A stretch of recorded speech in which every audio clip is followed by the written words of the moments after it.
ayaw sumulat ng ballpen, guys.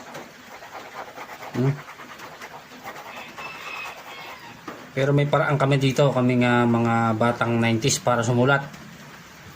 Ganito lang ang paraan dyan. Kuha ka ng lighter, tapos sindihan mo yung dulo.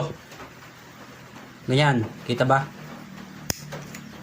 Ha, wala nang laman, teka lang.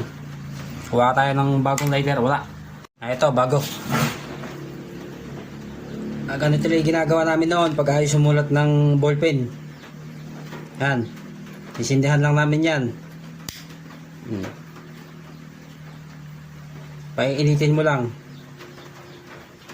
hanggang sa uminit na ang ulo ng teacher nyo. Ganyan, oh. Paiinitin mo lang siyang ganyan. Yan, pag mainit na, hindi mainit na siya, mainit na nga eh. Try mo ulit kung susulat na.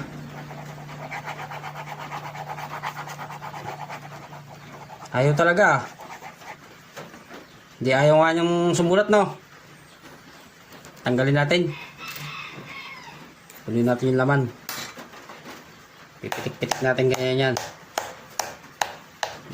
Tapos hihipan ko kunwari. Yan, ayaw talaga. Pag ayaw niya, kunin mo uli yung lighter.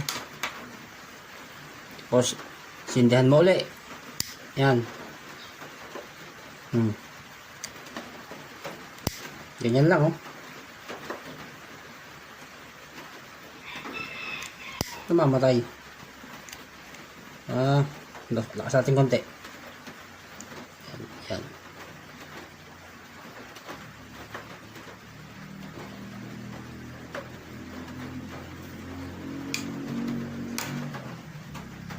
Tingnan natin kung susulat na.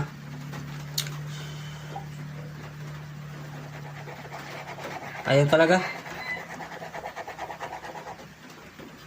Yung problema mong ballpen ka, ba't ayaw mo sumulat? Pag ayaw, guys, pag ayaw sumulat, balik mo